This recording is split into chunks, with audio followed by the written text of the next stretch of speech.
All right. Jen, I really appreciate your time. This is the third time we've actually spoken. I didn't realize, but we did an interview by phone. And then one of the best moments on the Jim Fannon Show, I think, was having the kids and you and the three-piece into the studio. And I'll give you the date. It was August 10th, 2014. I think you were camping out at a friend's place in Port Dalhousie. You brought the kids in. The station was closed, and they had the run of the place and literally ran the place. And just a great – I had them in the booth. Wasn't sure of Maceo's name, mispronounced it, and Van corrected me immediately with a little bit of attitude.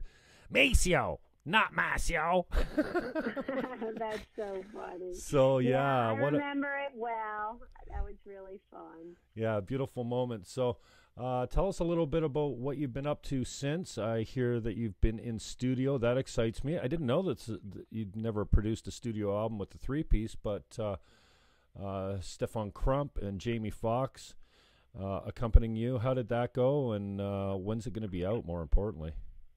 Sure. It has been, so much has happened since we were in your studio in 2014. And I mean, there's lots to talk about, but just to respond to the immediate question, we've been making a Canadian trip, primarily to the Atlantic Canada, going to New Brunswick and Nova Scotia every August as a trio plus kids, as you mentioned. My husband, we've been collaborating for years with him, being really a fundamental ingredient in my songs on acoustic bass, Stephan Crump. And then our friend Jamie Foxx is a wonderful guitarist. And we've been doing this trip along with Stephan, and I have two boys who are now 13 and 9.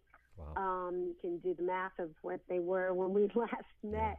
But so we do this trip every August. It's like a combination family vacation with friend and music tour. And we go up to, our destination is Nova Scotia, where we play a few concerts and a festival. And so this past summer, we decided, while the band is warmed up, while we have a little bit of space and we can be in this sort of special environment away from the distractions of New York City, which is where we're based in Brooklyn, let's record our album up in Nova Scotia. And we knew about a very a studio that's just oozing charisma, or I guess character is the more accurate word. So we recorded August 21st to 23rd, I believe, 2018. And then came back to New York, and I had to switch gears to my day job, which I've actually started only in 2016 as a full-time high school history teacher. So that started in September, and then just around the edges, I was able to finish some of the music part didn't need much work because it was very much like capturing moments in the studio, but we sort of had to pick between various takes and do some of that work, late nights, weekends after I've been doing my lesson plans and so on. Wow. And so the album is, currently being manufactured. I did a whole pledge music campaign, like Kickstarter or Indiegogo or, crowdfunding, where I had, engaging my supporters to pre-order, and that, helps not just finance the production of the record, but also just engage people in the process and also let you know, okay, how many people want to hear this thing? How many should I end up making? Because in this, as much like press as I've had, I've been on national TV, I've done all kinds of radio and, print media and had all these, great reviews. It's really about the word of mouth. And it's really about those intimate relationships that you make over time. And sometimes those intimate relationships, or at least relationships, take hold over the digital realm in this crazy time we're in.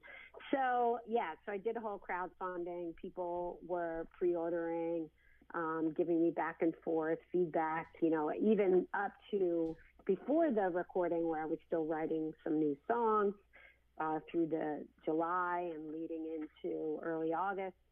And so I'm not sure exactly like how much. I mean, I know it'll be available through my website and iTunes and I guess that evil beast Amazon, but I'm not sure how much, I'll do like a big official release. I haven't really decided, because that kind of ends up being, in the indie music world, it's like, whatever. So we'll see, but it'll certainly be available to people. First, I'm sending it out to the people who pledged, and then I'll deal with the next layer. Awesome. Now, did you say you're teaching high school? I am. What came over you? What was the idea behind that?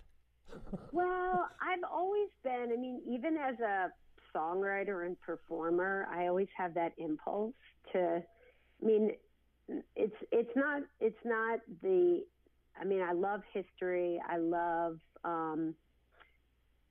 the questions, like I always, when we're talking about what's going on in the world, like my mind wants to go to, well, what happened before?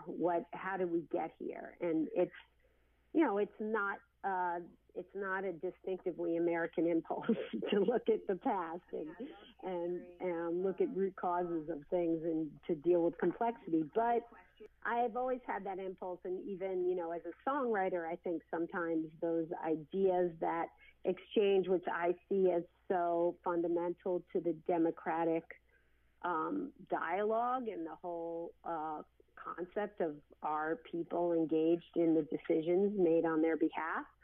I see it as history being a basic understanding, as being sort of a requisite to that. But I always, and I've, over the years, I'd be performing and somebody would tell me they were a teacher, and I'd say, oh, you're my hero. Someday I'm going to do that in my next life. And I did. When I first moved to New York City, I was actually a music teacher at a private school for a few years before my touring schedule made that difficult. But when it all comes down to it, I was looking at the numbers, looking at the bank statements, and it was like, having two freelance musicians in the house has run its course. And, my husband is a full-time touring bassist and composer, and he does excellent work. He's very well regarded, and I've been well regarded as well. But my music has so much been akin to a small business, where it's like you make money, you invest it back. You're spending money on publicity, on paying the band, on studio time, and all these things. I haven't been so much hired out for my musical services. So, I'm not, making that clean income as a, I don't know if clean is the word, but I think, it's always been about investing back in the business. And that's been, it's super challenging. And our kids are a little bit older, so they're not as requiring of the kind of childcare, which makes a teacher's salary kind of a joke. So I went back to school, got my master's in education, and took a bunch of graduate history courses as well. And now I am certified in teaching in New York City public schools. What are the lessons like? What do you like to hit on? What's your favorite subjects? Well, I've done a few different things over the years, because I've been sort of in my initial entry, then I had a few temporary jobs. Somebody is out for the semester, or they just got a surgery, or things like that.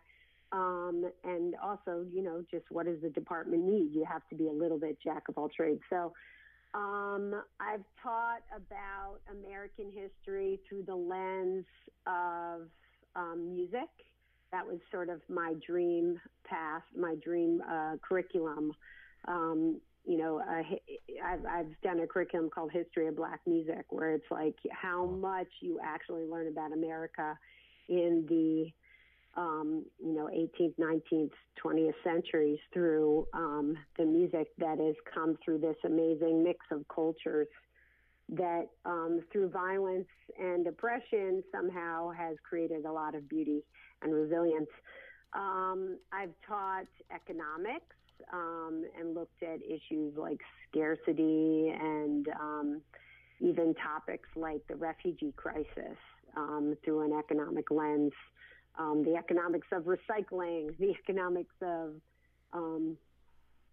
different things, and looking at investment and how, what have different world religions, what have their scriptural takes been on interest? It's like, wow, it's interesting that all of the world religions have some holy texts that say you shouldn't loan money at interest, yet our entire financial system is based on it. I've taught government. I've gotten into the U.S. Constitution, the Second Amendment, kids writing essays for and against repeal of our very strangely worded constitutional right to bear arms. And then this year I'm doing global history, looking at some of the classical civilizations in China and India and Greece and Rome, the three Abrahamic faiths, how much they're emerging, which in this political realm, people are just so, people who claim to be religious being so basely ignorant about religion. We were looking at the foundations of Islam and the life of Muhammad and the teachings in the Quran, as a historical matter, because you have to know, if you're studying history, you have to know about, and now we're starting to look at the Crusades and Christianity's impact in medieval Europe. But, at one point there was an article in the New York Times where they were talking about how much of the political dialogue, or a dialogue's not the word, political rhetoric, particularly on, pretty much exclusively on the right side, the right-wing side of things, saying, Islam is not a religion, it's a political ideology, it's a guise to implement world domination, it's not really a belief system. So, my ninth grade students, 14-year-olds, having spent, some time studying the fundamental premises of Christianity, Islam, and Judaism and their historical origins, then, challenging them, okay, guys, write a paragraph explaining, here's the definition of a religion, here's the definition of a political ideology. They need your help in understanding that Islam is indeed a belief system, a religion. It's not politics. It has, like all religions, there's been lots of political ins and outs over the centuries. But anyway, so those are all kinds of things. Wow. Lots to talk about. Yeah, especially the religious aspect. I think in every holy book there's so many similarities. The stories are almost identical. Like almost every major religion had a flood, Right. And weird ideas of virginity come up a lot, or female sexuality. And so many beautiful poetic ideas about love and hospitality and generosity and universal brotherhood, and then just terrific violence and anger, come across in all these. So, that's something that you end up, trying to impress upon the kids. It's like, all these people have been horrible. All of us have been great, for sure. Yeah. And here we have, Buddhists in Myanmar, the religion most renowned for its teachings of peace and serenity, undertaking a genocide. So we're all the same. We're all the same. We just dress up in different ways. For sure. Now, I would ascertain that the foundation of Western society was built on a Judeo-Christian type of religious foundation, and I also would think that the teaching of world history, and specifically the genocides and the man's propensity to kill off whatever doesn't look like him. And coupled with world religion, do you think if that was focused on a little bit more in school, especially the world religions, that we would, become a little bit more tolerant if we knew essentially, a little bit more about the Quran or the holy book of any religion? I mean, what are your thoughts on getting... Well, the human impulse still has, prejudices against strangers and biases towards sticking to our own type. But I think, if there is more awareness, more education, people are going to be less easily preyed upon by demagogues and less inclined to follow. So people are still going to have those impulses. It's whether those impulses are played out on a wide scale by opportunistic politicians.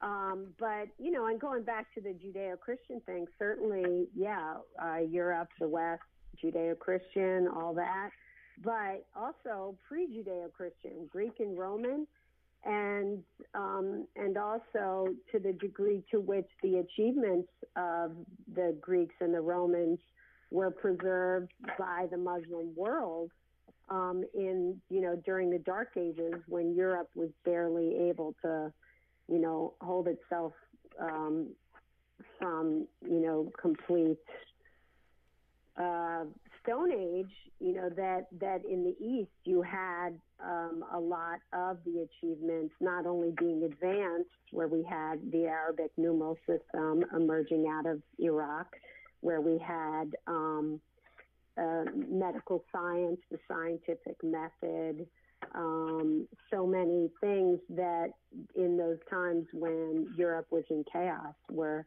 not only the Greek and Roman achievements being preserved and built upon, but you had new advances that our society is also based on. So yes, that knowledge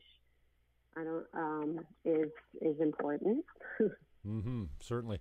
And you touched on briefly, the strange political times. I kind of think like every era,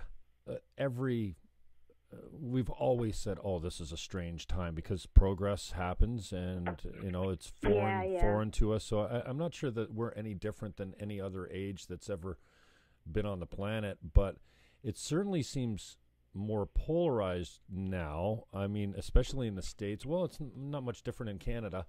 The right and the left, in my opinion, when I first started to do the deep dive on this, my feeling on it is that the right and left were further apart than they've ever been. And I also look at it almost like men and women, same thing. They seem to be at each other's throats. And the more research I've done on why, I've come to believe that we're not actually further apart. It's just the extremes seem to have more of a voice now. And the moderate middle that's in the fat part of the bell curve of the distribution is sitting there shaking our heads, wondering why these idiots on the right and left won't shut the hell up. And it's almost like we're being convinced that these extremists have become the majority when actually it's the reverse. The opposite is true. The moderate middle is the majority. We're just silent. So what's your take on the apparent division on between the left and right and men and women these days? Do you see it the same way, or do you think it's actually that bad?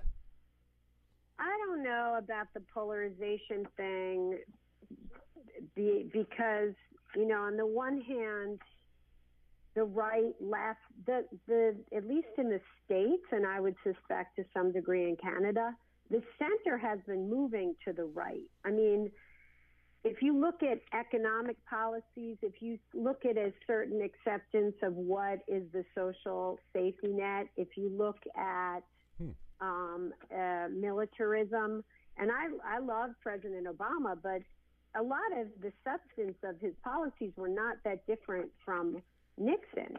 Right, because we were all... Nixon was coming from where the status quo was more to the left. So he was having to move rightward from that. Obama was having to move leftward, barely, from a status quo that had moved considerably rightward through the 80s and 90s. So, to my mind, I'm of the left. I always have been. I was raised that way. But I also, as somebody who is interested in history, you look at where has there been progress that is now universally across right and left embraced. Investment in infrastructure, investment in education, access to education being a universally accepted value. Having people being cared for in their retirement, having the government invest in science to the degree where you have development, say, science and technology, where you have something like the internet, which the seed money comes where? From the government. Having government being seen as an important place where we invest in our future, that is something that has been consistently pushed by the left over the opposition of the right. So I can't help but say now, there are certain things that, the right accepts, or even, racial progress, like the right no longer can explicitly say, President Trump accepted, but, everybody loves Martin Luther King. Everybody loves Martin Luther King was looked at by the right wing, by the conservatives, as a communist, dangerous man. Mm-hmm. Now everybody loves him. So everything that the left has put forward has been accepted by the right eventually as being and not just acceptable, but necessary for the most part.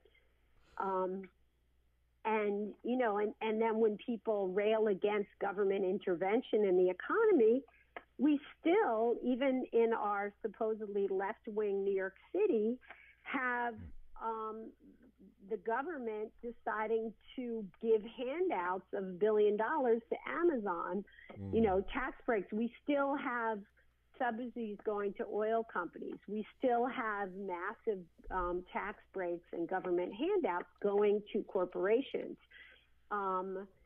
across right and left, because the center has moved to the right. Interesting. So, if you look at the actual facts, we're all repeating this stuff. Oh, we're polarized, this and that. But, what do people actually want? They want what the left has put forward. But the thing is, the reality is complex. And, Certainly. and I'm speaking out as a partisan, the left wing, the Democrats, the whatever, the liberals tend to acknowledge and embrace complexity and sometimes speak in terms that the average, overwhelmed, struggling to survive person does not find compelling. Whereas if you look at Trump phenomenon, he is unabashed about speaking 3, 4, 5 words at a time and repeating them to whatever extent they're outright lies. I was just watching a clip last night, all through his campaign. I am the law and order president. I am law and order. Law and order. So people hear that, they're like, oh, okay, law and order. Hillary Clinton just went on like a 5-paragraph discourse about the intricacies of criminal justice reform. And I'm going to go with the guy who says law and order, even if his entire so-called business career has been based on subverting the law. And his entire cabinet and administration has been about bending the corners of the spirit, if not the actual letter of the law. So that's my take. And you touched on Obama, and similar to Obama, I think when our lefty prime minister came in, Justin Trudeau, I'm traditionally a left. He's a little neoliberal. Yeah, and I've tended to be a lefty as well. I mean, my first election was 1993 for the Green Parties, for the Green Party in Niagara Centre here, and I ran probably 8 or 9, maybe 10 times as a Green, in addition to some municipal campaigns and all that kind of stuff, and only because I thought it was important for us to have the conversation. Nobody really knew what a carbon tax was, in '93, or how to tax pollution. Which is a market-based, moderate solution that was forwarded by conservative or moderate organizations, and now somehow it's seen as some lefty thing. Well, and it's a certain amount of wealth redistribution as well, but it comes from the taxes of people that are doing harmful things to the environment. So, I went down that road, and all my beliefs meshed with the left for a long time, and I've gone through. I'm kind of a loyal guy by nature. I'm loyal to my Philadelphia Eagles. Loyalty is one of my things that runs deep with me. And I didn't realize that, now I just turned 50 years old. And for the last few years, I've been open to listening to the conservative pundits and talk show hosts like Crowder and Shapiro and crying out loud, I've done a deep dive on Jordan Peterson's work. I'm fascinated by the big 5 personality types. And I think that explains a whole lot of why we have such different takes on politics and sex and things like that. And so for many years, I've been really adjusting to the fact that I'm not 24 years old anymore. I don't believe everything that I used to believe, and I didn't realize it would be so painful coming off of my old beliefs that in some cases weren't well debated or researched. I just fell in line with the left-wing talking points. But what's really gotten me lately is the idea that words are violence, and that you can't say that here, and that if you criticize the Muslim faith in Canada, it's actually against the law, and you can be taken before the Human Rights Tribunal and convicted with very little evidence or jurisprudence. And so, as a lefty socially and as a righty fiscally, I've had this huge swing that's been painful to come off of what I used to believe, but everything for me seems to hinge on freedom of speech. So what are your thoughts on your traditional lefty views and how they may have changed or not with our struggle with you can't say that here? Twitter banned a girl in Megan Murphy in Vancouver for tweeting that men are men and women are women, and men can't become women no matter what the hormone level of their supplements or their sex change. I mean, like, I know Twitter's a business, they can do whatever they like, but it just seems like, the right is being shut down by the left saying, no, you can't say those things here. And for me, the fundamental cornerstone of democracy is being able to say what you think. And that's how we learn, because if you say what you think and it's incorrect, you'll be corrected right quickly and you'll learn from it and probably don't say those things anymore. But that's how we think, is with words and speech. So I wonder if you've got any concerns with the freedom of speech in the States. Well, there's a number of things you said. You said you're a fiscal conservative, which again, in my partisan view, is who's been fiscally conservative, who's been concerned about balancing budgets, who's been leaving at least the American government in more prone toward surplus than deficit, the left. So the right no longer has any claim, historically, factually, rhetorically, sure, they'll say I'm a fiscal conservative, but there is, like, since the 1980s, they have not, you look consistently in the United States, maybe in Canada it's different, fiscal conservatism, or at least fiscal responsibility, has been owned by the left. As far as freedom of speech, I think that it's a fun thing for people to speak about in simple terms. It's not something I'm concerned about, and because I think that it's been hysteria and these kind of extreme examples that have been, and people profiling also, like college students and so on. Oh, these college students all got up in arms and they wouldn't let this person speak. It's like, they're college students, dudes. Like, this is what they do. This is their job. They're adolescents.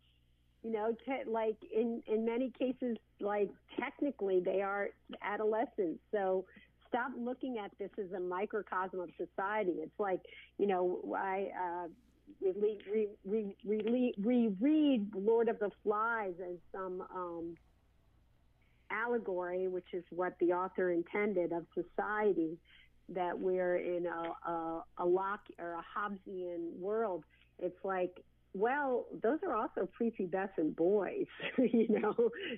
So what they're yes and no as far as illuminating what's going on in society. But I think when it comes, I mean, I think all these things are anecdotal that get amplified into hysteria, like, oh my gosh, you can't say what you want. But it's not something that I feel is. I'm not worried about us not having freedom of speech. I'm worried about actual, you know, as the journalist Bob Woodward spoke to, like an actual assault on truth. But, you know, so often what people are saying as examples of, like, oh, this person wasn't allowed to say this offensive thing. It's like, well, yeah, we should have a real debate about whether people should be allowed to say things on whichever private or public platforms. But let's also look at the fact that that was a lie, what that person said, you know, what that Twitter thing you just quoted, that seems to be not factual and just intentionally inflammatory for whatever commercial or personal reasons that person made. So, you know, for instance, in the high school where I teach, there was a student who over the summer, and it just came out in the fall, had made a private Instagram post that was extremely, I didn't see it, but a few posts that were anti-Semitic, racist, misogynist, violent, and generally terrifying, with a disclaimer attached saying, I'm not a racist, I don't believe these things, I'm just saying it to make fun of people who believe these things. But my school had, which maybe some people would get upset about, had a zero tolerance. They said, these things are not acceptable. You can't say these things. But they didn't kick him out. What we've done, and it was extremely labor intensive, but I think it is kind of what needs to happen on the mass scale, is we had restorative circles with the student with, he had a suspension, he had some disciplinary action, but then it was just a series of circles where people spoke about the actual tangible harm that was caused by seeing these posts. Teachers talking about that they were actually scared to come to school.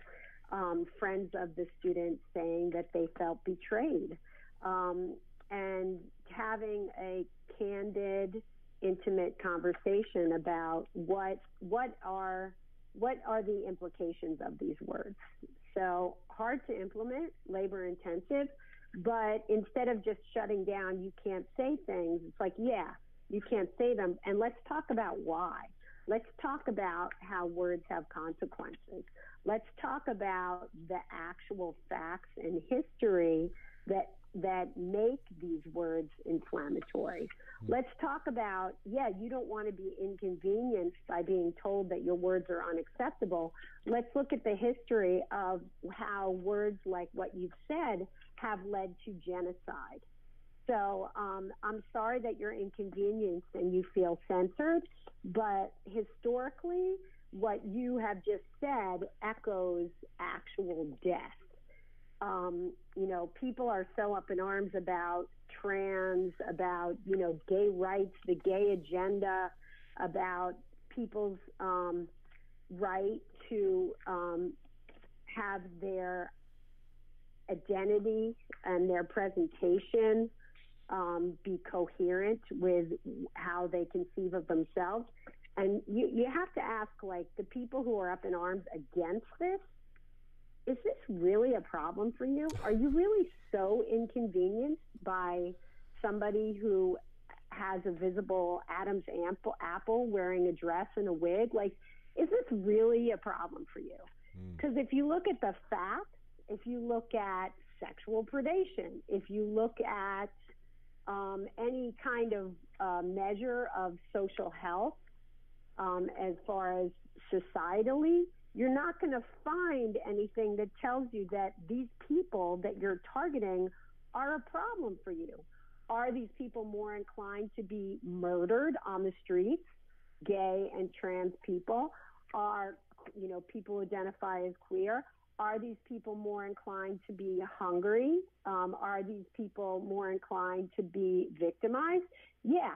But are they more inclined to cause a problem for you? No. So calm the fuck down, It's like, so, say what you need to say, but let's put it in a little context. Like, this is not a problem for you, so stop acting like it is.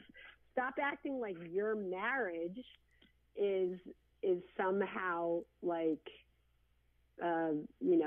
degraded, if that's a word, degraded, I guess is the word, by somebody else's same-sex marriage. So, you could tell I get a little annoyed. Yeah, the passion more than leaks out, and I share that same passion in the profanity for music and for politics. And, I started saying, the Obama administration, I was filled with such hope. Here's a new day. At the same time, I was like, wait a second. Are the states more sexist than they are racist? Because, I predicted that, Trump would win type of thing. And here we have a black president before we have a woman president. But anyways, going back to this idea of hope, of this Democrat coming into office, it's a new day. We've got a black president. In Canada, I was filled with the same hope. Here comes a young, son of a former prime minister, whether you like him or not. He's certainly not his father's son. He's very different in many ways. But, even with this whole parody of gender-based cabinet positions, in the beginning I was like, okay, I can get behind this. But it seems like the system, and you spoke, I think you alluded to it a little bit about your hope for Obama, and then the machine gets a hold of them, and somehow they're towing the same line that every other president has: big business, subsidies to big oil, not really putting people first and social programs first. And no, I wouldn't. I mean, it's a matter of degree. It's just, and I wouldn't say, I think, to me, you're presenting too much of a dichotomy. Oh, so hopeful. Oh, so disappointed. Oh, this is going to be a new era. And it's like, I've never been on that thing. And if you look at what was done, I mean, I'm not so detailed about Trudeau, but my impression is, yeah, I'll take like 90% of what he's doing over Stephen Harper. Yeah, it's not these people. We don't want kings, but yet we want the people that we like to be able to do things without compromise. there's a balance of powers. There's a private economy. There is, we're still in capitalist societies where businesses, are allowed a large degree of discretion in how they run things, and we are not inclined to regulate them to the degree that they should be. So, if you look at the actual structures of government, none of this is that surprising.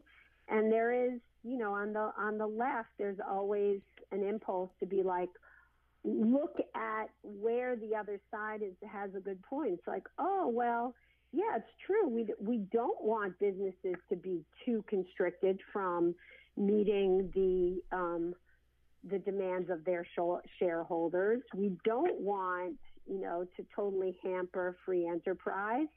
So, and sometimes there's maybe too much credit given to the other side, and that is, I think, the liberal impulse to take all things into account and also not want to be extreme, right. Unless you're like extreme left, unless you're Stalin, but that's not what anybody's ever aspired to. So right.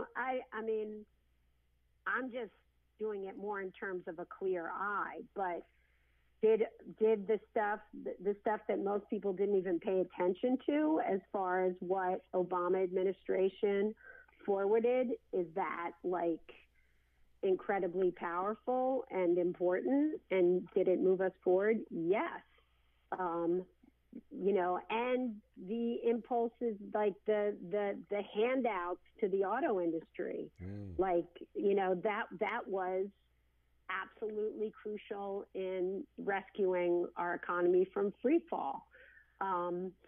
The environmental progress as far as, again, with the auto industry, raising fuel economy standards, absolutely crucial. What about the banks? What about the banks? Well, that again, it goes back to the earlier point. Nobody wants to, everybody wants to listen to them and say, partly because of their success in making their world so incredibly complex that most of us have no idea what they're talking about. Okay, we'll trust you and do what you say.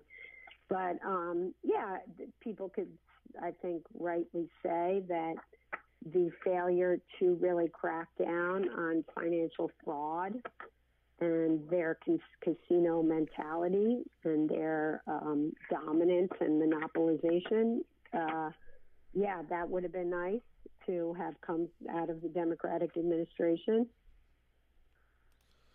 Wow, I didn't. Our conversations, we've never had a long-form conversation like this that wasn't interrupted by, commercials every 9 minutes. So I appreciate your takes on all of this, but and we can get back to it. But I'd really like to spend some time on the music. I don't want to keep you all day here, so we could debate politics until we're blue in the face, and I'm not sure that anything would be solved by it. But I really appreciate your take on it.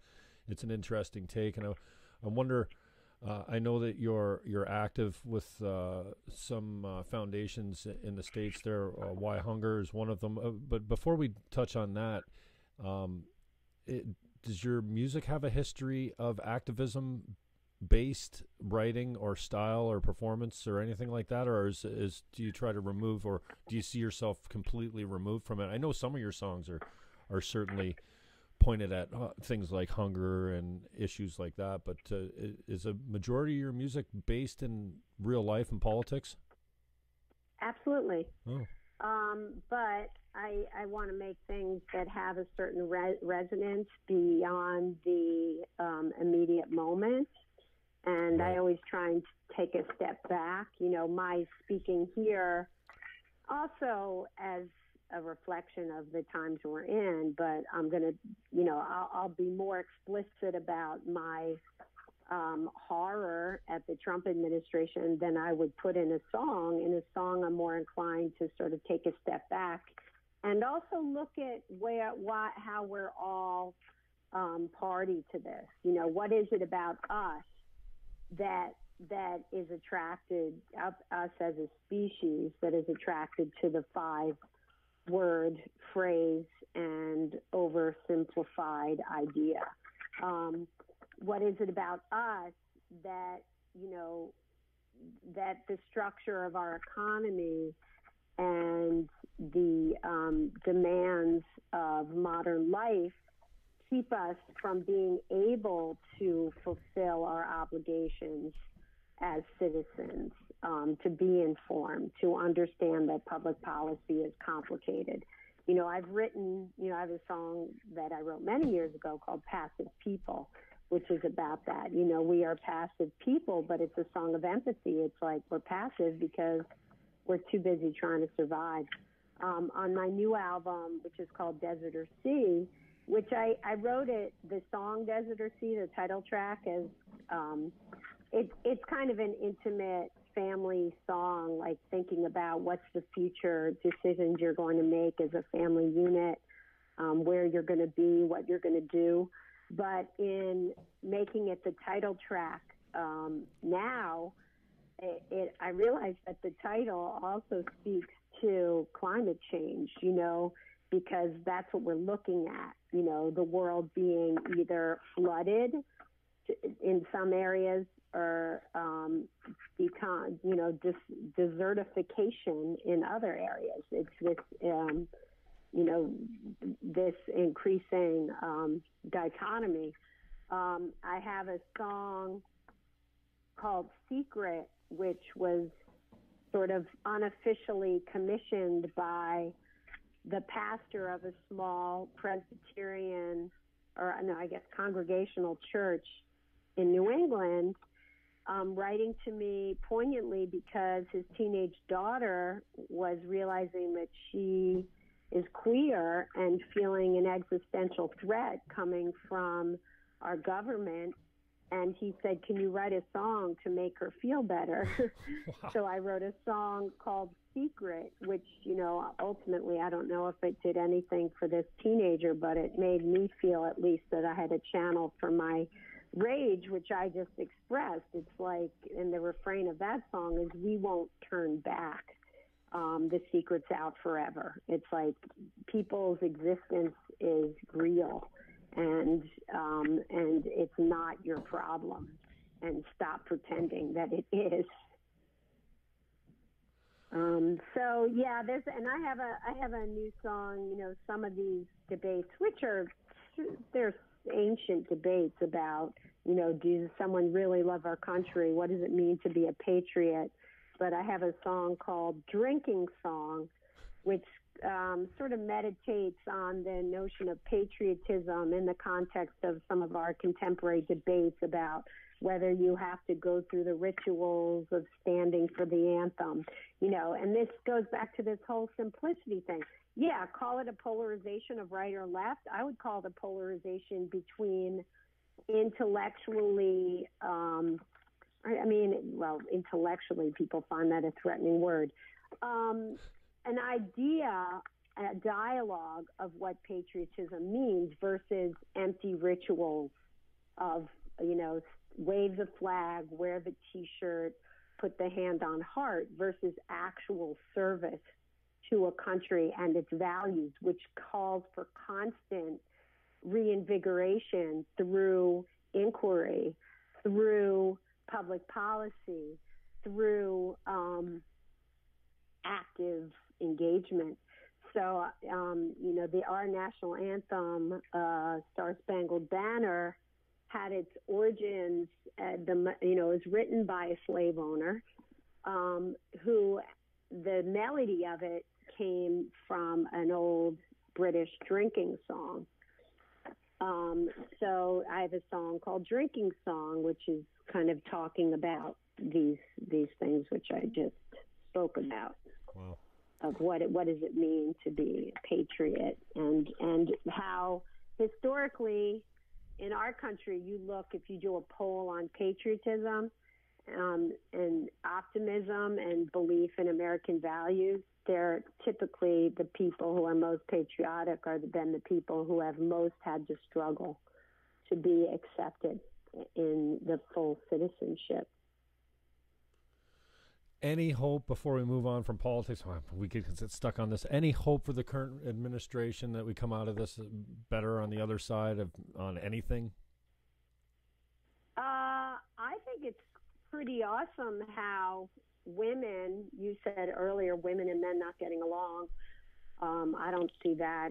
I don't see it in those terms. But the degree to which women are after, we're talking about millennia. We're talking about all of human society. Women just saying no. That to me is exciting, and I do feel that the cat is out of the bag, and I don't feel like it's gonna go back to the same kind of, oh, well, that's just the way things are. Right. There does seem to be a okay, that's been the way things are, but it's not gonna be the same. It's not gonna be just blindly accepted. So out of this, a certain amount of progress has been attained for women and other groups, would you say? I don't know that the progress has been attained, but the people are just they're not sitting back anymore. Right. So to whatever degree but we certainly are getting closer towards actual representation in our Congress. Interesting. I think we're at 24%, whereas it used to be more like under 20, and now it's people are saying, well, it should be 50, 49, 48, 52.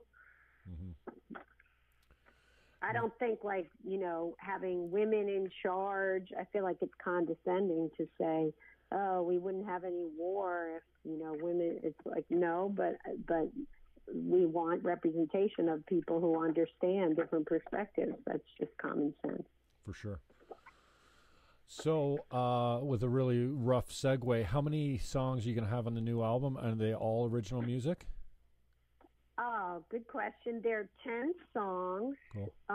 And they're all my own except for one is it's from 1990 by the late great lesser known, I guess not in the most famous tier of jazz singers of the golden age, but very well respected Abby Lincoln, a song called "The World Is Falling Down," which we recorded for the album. But the rest of them are mine. So, I've mentioned the title. The title is "Desert or Sea," and that's one of the songs. Okay. There's a drinking song I mentioned, which most of the songs, or all of the songs, have all been written by me, words and music, aside from the Abby Lincoln song. But drinking song actually was a real collaboration with my guitarist, Jamie Foxx, where the guitar part, I wrote the melody and the words, but the actual musical, we were going back and forth, trading musical ideas. And so that's a real collaboration.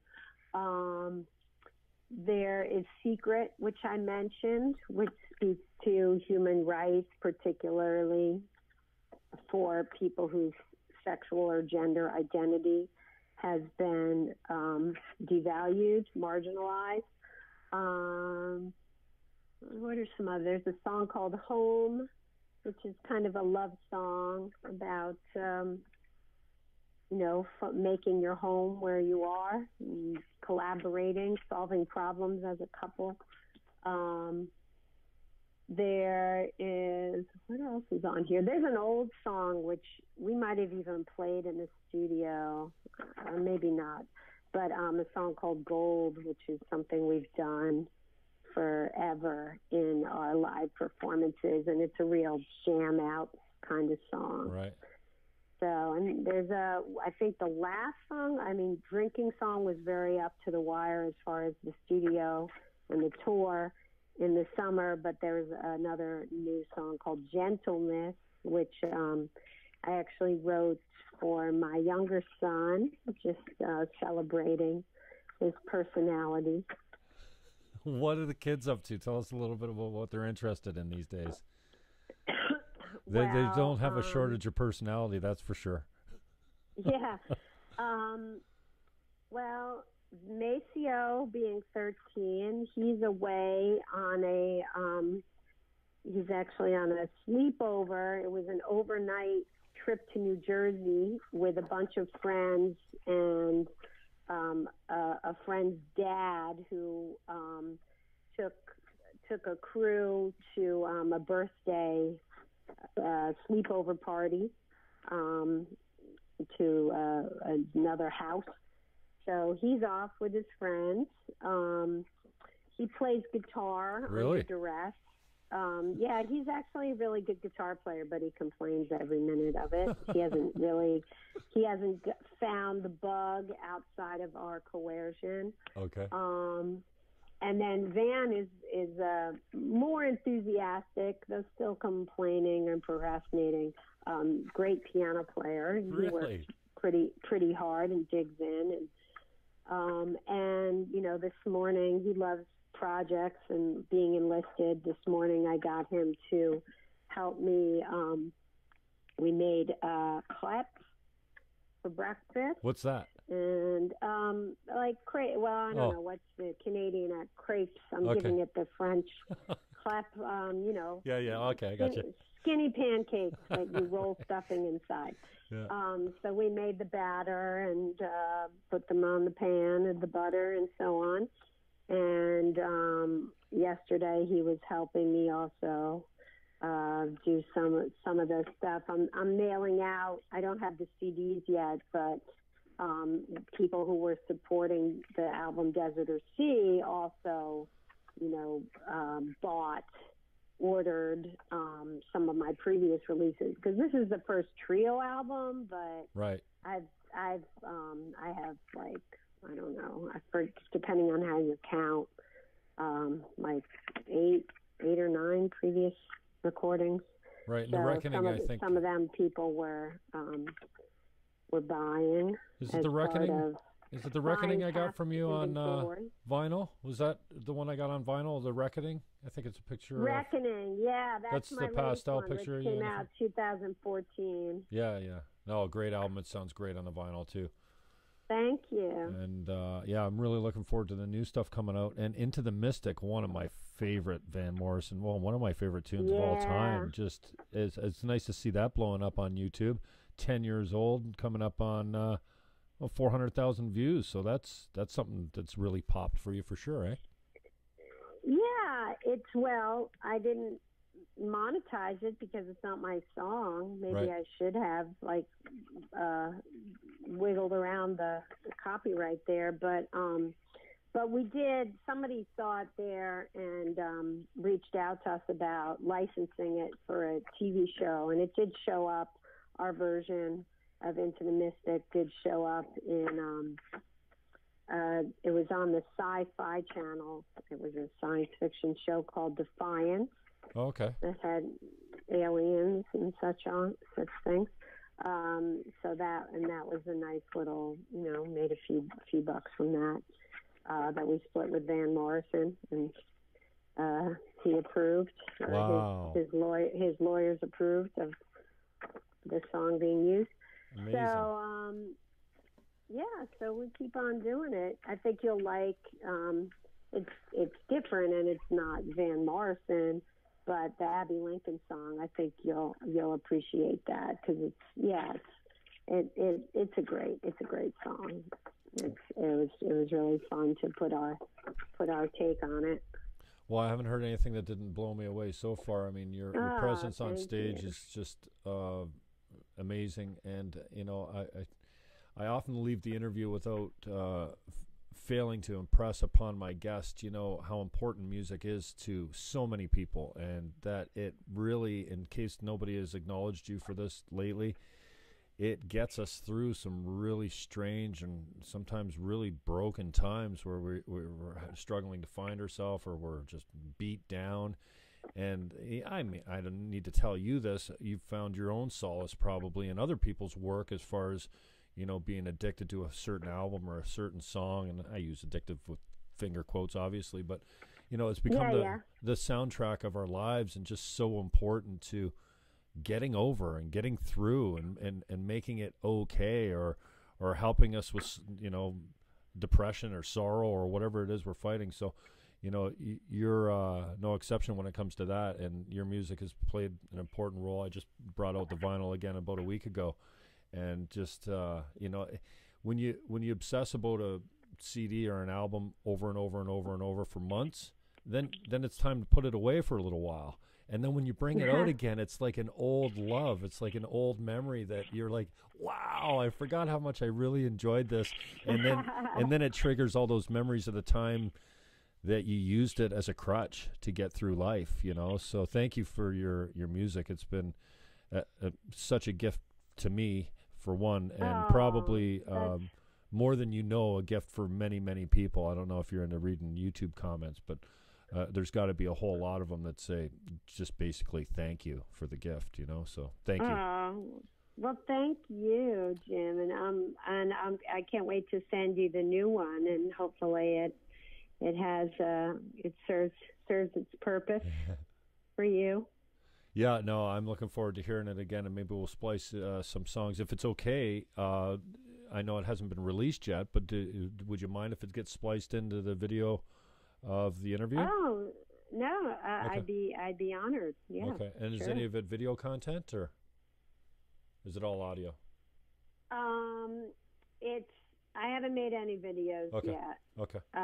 That pesky teaching job getting in the way. Yes. But yeah, I'll at some point it'll happen. Yeah, nothing beats bringing Van and Maceo in for Go Away with the pillow fight on the bed with all the laundry. Yeah. No, I'm very proud of myself for that idea. Yeah, no, that was awesome. It was like, how can we make this all come alive? And then we played that whole song, which was, not done very often on AM terrestrial radio.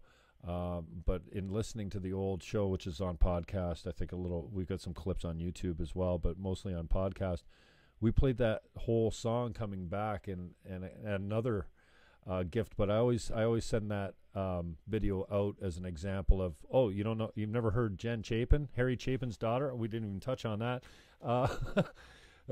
Check out this video, and it's such a fun video with the kids tossing stuffed animals at you, and just the lyrics of the song. You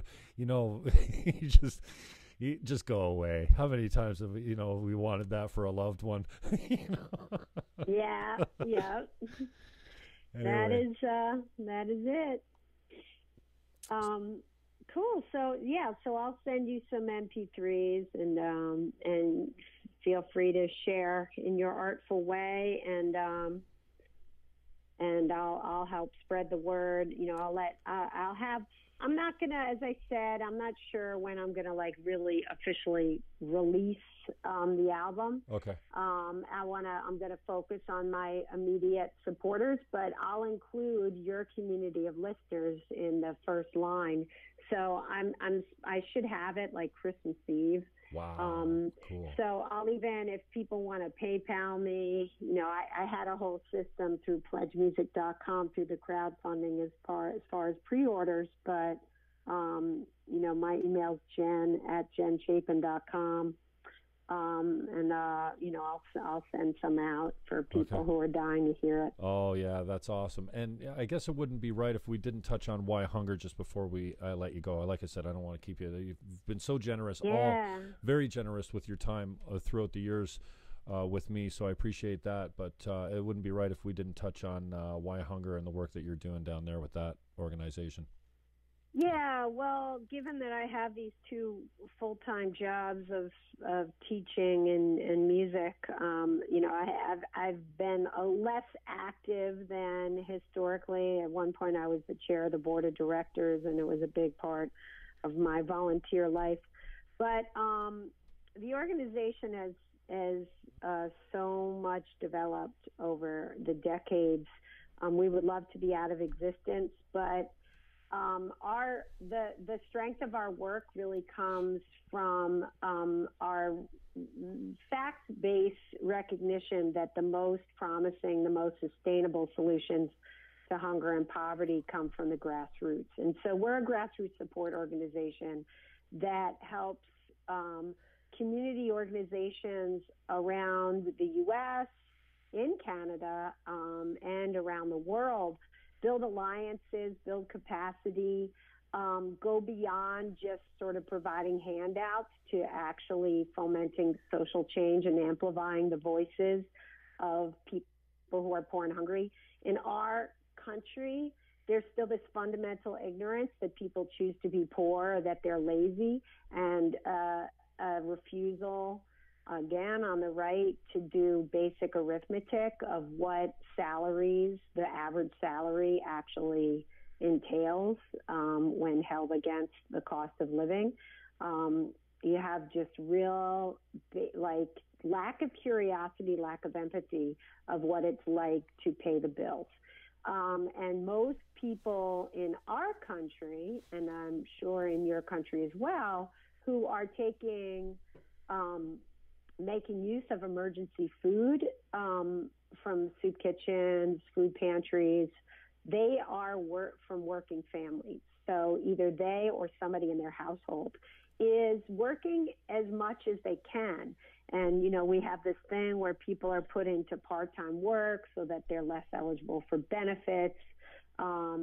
And people put in the servants economy where they don't know their schedules until a few days in advance, and they're scrambling for childcare. They're taking care of elderly parents. They're trying to decide between paying for prescription medications and paying for school supplies for their kids, let alone rent and food.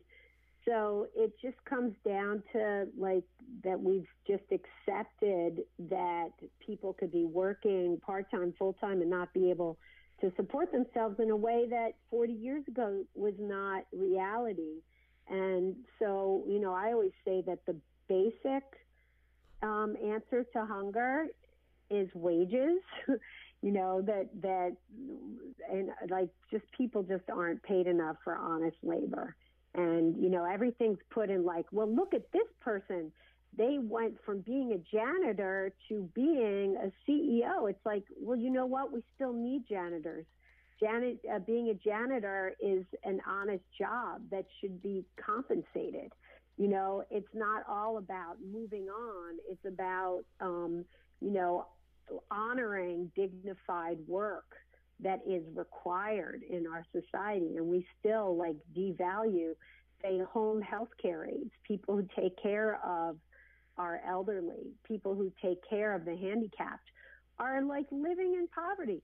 People who work in restaurants, who harvest the fields, people who work in food industries are most likely to be hungry, most likely to be poor. The irony on that is just lost on the wider population.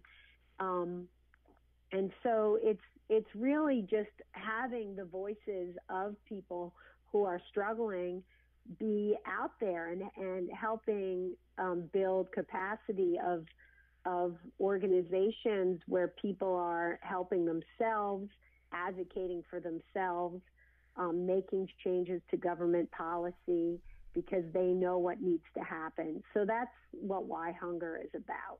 And especially we're really strong on promoting agroecology, where you're taking some modern technology and scientific progress when it comes to agriculture, and you're using that to synergize with traditional family farm-based practices, which, decades of research has shown is actually much more effective in not only higher yields of production, but in keeping people in sustainable, dignified lifestyles in agriculture. we have this well-financed lie that super high-tech, super mechanized monoculture farming, GMOs and such, are the future and are required for feeding the world. And that's not actually borne out by the evidence. And, when people ask about GMOs, I point out it's not so much about, GMOs cause cancer. That may be the case. We don't really have definitive scientific evidence. And, of course, there's a vast variety of genetically modified foods. And people have been breeding food, crossbreeding, coming up with new varieties. I mean, for millennia. I mean, corn was the indigenous Mexicans and Guatemalans are who created it as a food staple back in the day. But it's really about when corporations try and take away farmer knowledge, sterilize seeds to put people into this cycle of having to get pesticides and get certain varietals, which may not be what is best for their farm. They just get sort of forced into it by the power of these mega corporations. So that's where GMOs, it's when you're taking away ownership of food from people and putting it in the hands of multinational corporations, why hunger always takes the stance that food is a human right. And I think most people agree with us. Jen Chapin, I really appreciate your time. I love you for the generosity that you've showed the show, and thanks for the time again today. Just on the way out, maybe you could let us know how we can get a hold of you, how we can support your new album, maybe throw you a couple bucks, get on the list for the new CD. And, sure. Well, the campaign for pre-order was successful and funded at 124%. But I can't. That website through pledgemusic.com is closed. Okay. But as I said, people could just shoot me an email. I'll post something on your thread. Okay. I'll do as far as especially shipping from Canada, which has unfortunately gotten a little bit burdensome, but or shipping to Canada. But if people want to get a hold of the record, they will certainly. Your special group of listeners should certainly be able to get it. So I'll share that information. I'm going to try and grade some essays first. And because I always procrastinate it. Should we shout out? By tonight I'll share that. Should we shout out to high school? Would the kids enjoy that if you were if you promote where you're teaching that? Yeah, sometimes kids are like, "Oh, I found an interview? Video of you on YouTube." You didn't shout out to school or you taught? What's the matter with you? Yeah, well, you have to. The kids. It's about them. It's not about me and my little career on the side. So we'll be in touch. All right, I appreciate your time. Be well. Give my best to Stephan and Jamie and the two kids. Well, they're not so much kids anymore. 13 and 9. They're definitely still kids. 9 and 5. They're not babies. Yeah. Well, I was just listening to the show on the podcast when Van was correcting my pronunciation of Maceo. Yeah, that's funny. He was militant about it, and I loved it.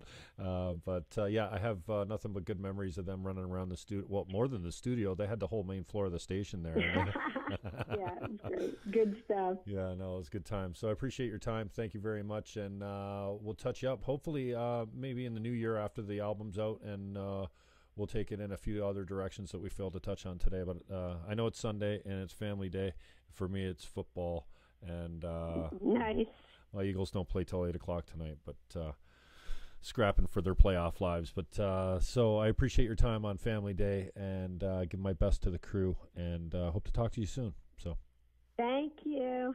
All right. We'll talk soon. Jim. Bye. Jen Chapin. Wow, that was great. I'm just going to sign off here. Maybe we've already done that. So, thanks for listening. Thanks for the comments. Check her out on YouTube. You can do that. Her website, and they will, her Facebook group, they can link you to all the causes that she's involved with. The new album's coming out. She said she would have her hands on it Christmas Eve, so we hope to get that in your hands if you're looking for it. I know she's done a few gigs. She played in the alley behind Murphy's. She played on the Murphy's patio, which is out back in Hogan's Alley there. Wow, and they packed the place. She did play a gig at Mate Cafe, who I should thank Chris Lowe. Chris Lowe's for actually lending her to me before that gig. He was perfectly fine with me picking her up before her performance at Mate, so she came into the studio with the kids, the whole family, Jamie Foxx and her husband Stephan, and Maceo and Van, which was one of the greatest experiences for me, just having the kids running around and doing the interview after they played a bunch of tunes and played Go Away and Hole, and then this magical performance at a church. I think it was in Niagara Falls. I can't remember exactly the church that it was, but you see a lot of videos of Jen Chapin doing gigs at churches online, and I didn't tell her this on in the interview that you guys saw, but she's got this tremendous following on Instagram. She's not even on Instagram, but she's got a great following of people that have been hashtagging Jen Chapin for years and putting little clips of her performances and pictures of her up there. So I'm looking forward to, she's going to send me some email me a few of her tunes, which we'll probably splice in. This is going out right now to the Facebook audience, obviously, and then we've got a tighter shot with a little bit better mic'd version of this that will be available on YouTube. You can catch us on YouTube, the Jim Fannon Show on Facebook.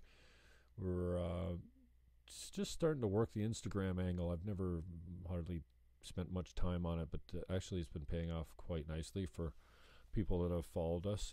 Thank you very much. And then we're on all the iTunes or the podcast network, Stitcher, FM, whatever it is, on most of those platforms. So you can find this a few days. Well, usually I get it up the same day. So we'll have this up on YouTube probably today. Once I get Jen's music, we're going to splice some music in between maybe some of the conversation. And appreciate your time. So it's Sunday now at 1:35. I guess we had Jen for just over an hour.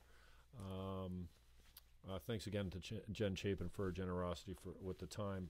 She's always been such a great conversation. And today, wow, did we get deep into the politics. And wow, she's got an impressive take on just about everything. So Why Hunger is one of the organizations she's involved with.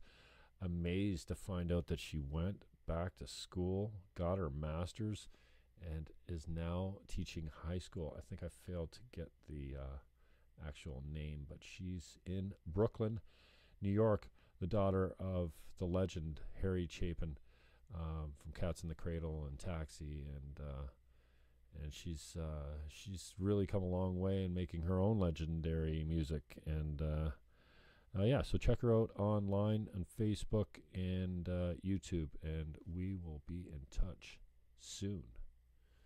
Peace out.